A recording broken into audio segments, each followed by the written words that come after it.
여러분 반갑습니다. 요즘 시대가 좋아져가지고 이렇게 줌으로 전국 방방곡곡에 흩어져 있는 분들과 함께 할 수 있네요. 정말 좋은 시대입니다. 1시간을 말씀해 달라는 요청을 받았는데 뭐 그렇게 재미난 이야기라고 1시간까지 끌면은 지루할 것 같아서 가능하면 짧게 이야기를 하고 그 다음에 이제 대화, 내지는 뭐 토론, 내지는 뭐 교훈, 뭐 그런 시간을 갖는 게 어떨까 싶습니다. 그런데 제가 좀 수다쟁이에요. 그래서 말은 이렇게 하는데 1시간 반, 2시간, 3시간 될지도 모릅니다. 물론 농담이죠. 이번에 낸 책 소개를 해 달라고 그러셨어요. 그런데 이 이야기를 하려면은 10년 전으로 돌아가야만 합니다. 10년 전에 제가 이런 책을 냈어요. 이제 경자가 보일 겁니다. 경자가 보이는데 그 자세히 보면 소설경입니다. 그냥 경이 아니고 소설경. 그때 제가 단을 내던 전해에 정비석 선생의 책이 베스트셀러였는데 소설 손자병법이죠. 손자병법을 소설로 쓴 거죠. 그래서 이제 소설 경도 같은 의미에서 경을 소설로 썼다. 이때 경은 불교 경전입니다. 그래서 불교 경전을 흔히 팔만대장경 하죠. 팔만대장경 양도 많고 어렵기도 하고 한문으로 되어 있고 불교 신자는 기독교 신자하고 달라서 경전을 잘 안 읽습니다. 이제 기독교 신자들은 성경을 외다시피 하는데 워낙 많아서 외울 수도 없어요. 또 워낙 어려워요. 그러지 말고 좀 읽기 쉽게 소설로 읽다 보면 경전이 습득이 되는 무슨 방법이 없을까 해가지고 이제 소설경이라는 책을 썼습니다. 그런데 소설이라는 말은 작을 소자에 말씀설자란 말이에요. 그래서 작게 말했다 이런 뜻도 있어요. 그러니까 이제 작게 말했으니까 대설이라고 하는 것이 그 상대편에 있다고 가정할 수가 있겠죠. 그러니까 이제 대설이라는 뭐 그런 말을 쓰지는 않지만 대설이라는 말이 상대편에 있다고 할 수 있는데 말하자면 이제 대설은 경전이고 소설은 그냥 이야기다. 어쨌든 간에 그렇게 해서 이제 소설경이라는 책을 냈는데 원고 용지로 3,400장이니까 요즘 책으로 하면 3권이 넘어서 아마 4권으로 편찬해도 될 겁니다. 굉장히 큰 책이죠. 그런데 이 책이 이제 소설이라고 이름을 붙였지만은 반은 이야기책, 즉 소설이고 절반은 철학책, 불교 철학책입니다. 그러니까 좌뇌 우뇌가 5대5인 거예요. 좌뇌적 이해, 논리, 철학의 세계가 절반이고 그다음에 이야기, 감흥, 감동 세계가 절반인 이제 그런 책이죠. 거기다가 후주 뒤에 주석이 160페이지나 붙어 있습니다. 그리고 각주가 400개나 붙어 있으니 어려워 보였겠죠. 그래서 많이 팔리지 못했습니다. 그런데 이제 책을 만드는 동안에 영국에 있는 놀리지펜이라고 하는 출판사에서 이 책을 내기로 해서 여기 띠지에 보면은 이제 띠지라고 이렇게 책 밑에 이렇게 하얗게 있잖아요. 영국, 미국, 캐나다, 호주, 뉴질랜드 5개국 영어 출판 결정 이렇게 되어 있습니다. 그렇게 내기로 했었는데 잘 안 돼가지고 그것은 이제 무야무야 되었고 그 뒤에 이제 다시 추진이 되어가지고 요번에 이제 영어로 책이 나온 겁니다. 그래서 10년 걸렸어요. 그래서 이 책이 이제 아까 말씀하신 6months with Buddha 그래가지고 부처님과 6달 이렇게 이제 제목을 붙여가지고 냈는데 이 분량이 훨씬 적죠. 절반으로 줄였습니다. 우주 각주 많이 빼고 스토리도 좀 다이어트를 하고 해서 3,400장인 원고를 1,700장으로 줄였고 똑같은 내용의 한국어판이 이제 아까 소개하신 그대는 장차 붓다가 되리라 라는 제목으로 그러니까 미국판하고 제목이 다르죠. 서문에도 썼습니다만은 미국판 제목은 아까 두 가지 불교 철학, 소설 중에서 불교 철학에다가 중점을 둔 제목이라고 한다면 한국판 제목은 이제 소설에다가 중점을 둔 제목이라고 할 수 있겠습니다. 여기까지 이제 책 개요 내지는 시작 이야기고요. 그렇다면 이 책에 어떠한 내용이 들어있는가 이제 하는 것이 관심이겠죠. 우선 이제 소설인데요. 이 소설, 즉 소설은 문학 예술 아닙니까? 문학 예술인데 불교가 근래 들어서 이제 20세기 후반 들어서 서구권에 상당히 많이 퍼지는 것으로 알고 있어요. 그래서 이제 불교 신자가 많이 늘어나고 미국 같은 경우는 뭐 한 2천만 명까지도 신불교인을 보더라고요. 그런데 이제 문학 입장에서 보면 불교 문학을 읽는 세계인은 별로 없는 것 같아요. 거꾸로 말하면 세계인이 읽을 만한 불교 문학 작품이 나온 적이 거의 없지 않나 이렇게 생각이 돼요. 크게 보면 이제 시와 소설인데 시로서 불교 시인이 뭐 세계적으로 유명한 시인이 없죠. 고은 시인이 불교권 시인이라고 볼 수도 있지만 그 시에 불교를 이렇게 내놓고 한 것은 그렇게 유명한 것이 많이 없죠. 소설은 더더구나 없습니다. 부처님의 전기를 소설 형식으로 쓴 것은 있습니다. 틱나탄 스님이 쓰신 붓다라고 하는 대작이 있고 또 부처님 전기를 쓴 뭐 카필라의 아침인가 하는 그런 책도 있고 있는데 정말 문학이다 하고 등장한 것은 없습니다. 창작, 그러니까 이미 있는 이야기가 아니고 새로 만들어진 이 창이란 말은 창작할 때 창이란 말은 없는 걸 새로 만드는 걸 창이라고 해요. 지을자, 지을조, 지을제 이런 글자들은 있는 걸 또 만드는 겁니다. 그래서 창, 없는데 새로 만들어진 이야기로서의 불교를 소재로 한 작품이 없는 가운데 제가 좀 한번 해봐야겠다 이런 큰 마음을 냈죠.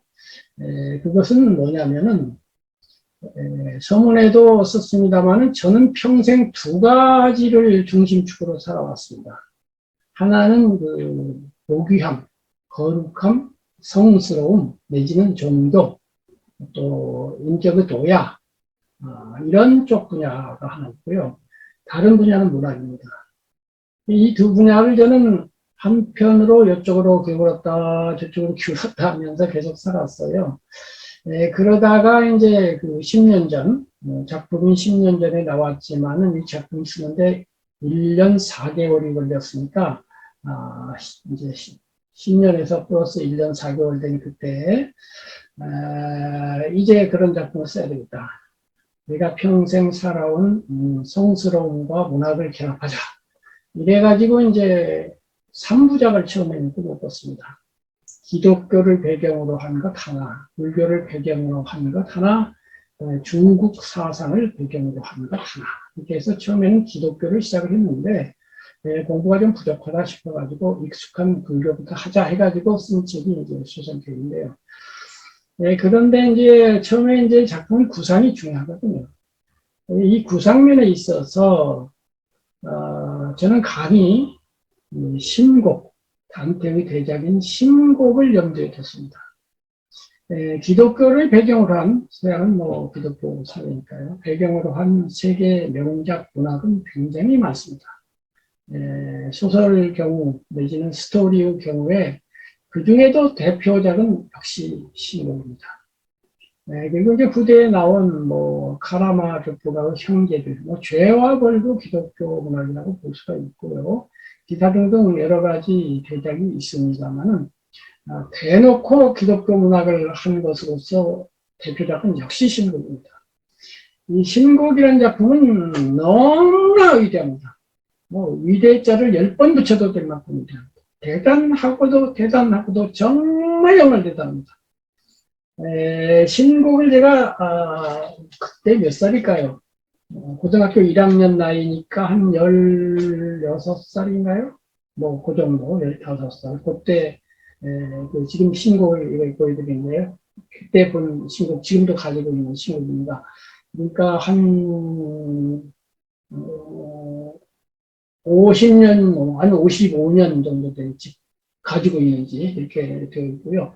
이렇게 되어 있습니다. 막 여기가 너덜너덜합니다. 이렇게 너덜너덜하고 다 찢어졌습니다. 요게 이제 최문순 신부님이 번역하신, 그때는 이 신곡밖에 없었습니다. 청계천 7가 8가 헌책방에서 쓴 책인데요. 그때 이 책을 처음 보았습니다. 그리고 너무나 감동했어요. 이 책은 굉장히 어려운 책입니다. 그래서 신곡에 대해서는 많은 분들이 말하기를 누구나 아는 책, 그러나 아무도 읽지 않는 책입니다. 너무 어려워가지고. 그래서 보면은 한 5, 6페이지 본문이 나오면 한 2, 3페이지가 주석이 붙어요. 근데 그 주석이 또 어렵습니다. 주석이 전부 로마 신화 무슨 이야기 혹은 성경 몇 장 몇 절 이렇게 나와요. 근데 그거 모르면 또 몰라요. 그래가지고 이 책이 굉장히 어려운 책이긴 한데, 그러면 그 어린 나이에 제가 이걸 이해했느냐? 그렇지 않습니다. 당연히 이해를 다 못했죠. 그런데 그렇습니다. 사람의 이해라고 하는 것이 좌뇌, 즉 인지적 이해죠. 좌뇌적 이해만 이해는 아닙니다. 우뇌적 이해 내지는 시적 이해라는 것이 있습니다. 그 두 가지 이해를 합쳐야만 올바른 인식이 된다는 것이 이제 칸트에서 정립이 된 것인데요. 무슨 얘기냐면은 아름다운 꽃을 볼 때 이것을 우리는 분석적으로 볼 수도 있습니다. 이파리는 이렇고 무엇은 이렇고 무엇은 이렇고. 그러지만은 직관적으로 볼 수도 있죠.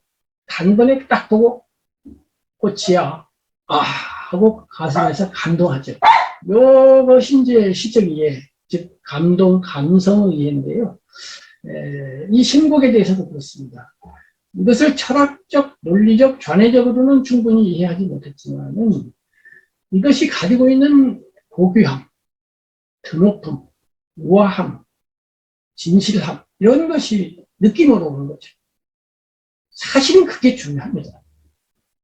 이것이 이제 제가 어려서부터 성자들을 흠모하고 현인들을 좋아하고 높고 고귀하고 숭고하고 위대하고 이런 것을 지향하던 마치 큰 바위 얼굴의 주인공 어니스트가 큰 바위 얼굴 계속 우러르면서 살았잖아요.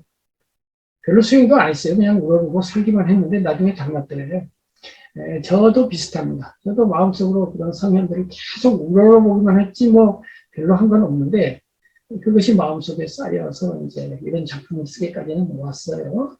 그래서 이제 이 신곡에 감동을 했는데 그러면서 이 신곡의 구상을 이제 저 작품에 좀 도입을 하고 싶은 거예요. 그러니까 기독교에 신곡이 있다면 불교에도 있어야 되잖아. 이런 거니까요. 근데 이건 어마어마한 욕심입니다. 요즘 노벨 문학상 합니다만은, 신곡이란 책은 노벨 문학상 같은 거는 애기 장난입니다. 노벨 문학상 1년에 한 명씩 100명 이상 받았지만요. 100명 다 합쳐도 이 한 양반 될까 말까 합니다. 어마어마합니다. 정말로 대단합니다.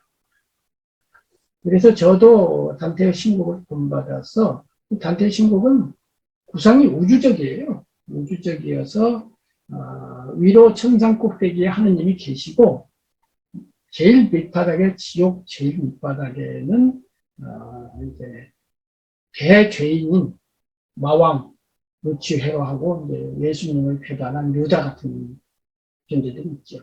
이렇게 해서 우주적 구상인데 저도 이런 우주적 구상을 해보겠다 해가지고 이 하늘 세계에서 이야기를 시작했어요.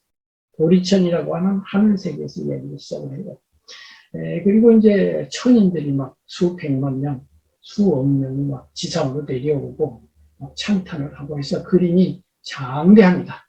이런 장대한 그림이 이제 사랑, 배신, 용서 이렇게 하면서 굉장히 복잡한 스토리를 가지고 전생, 금생, 내생을 막 돌아가면서 이야기를 하기 때문에 정신 못 차리면 이게 어디로 돌아가는지 모르는 그러한 복잡하다는 복잡한 스토리입니다.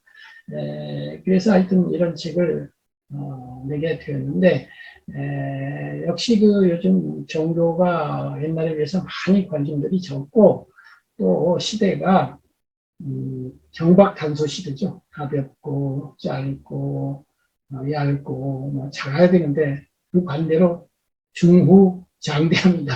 가볍지 않고 무겁고 얇지 않고 두터웠고 그래서 또 철학적인 내용도 많고 그래서 좀 어렵다는 느낌이 들어서 그런지 그렇게 많은 분이 호응하고 있지는 않습니다. 그래서 이제 이런 책을 내기는 했습니다만 시대를 잘못 고른 것 같기도 하고 있습니다. 이 정도 개요를 말씀드리겠습니다.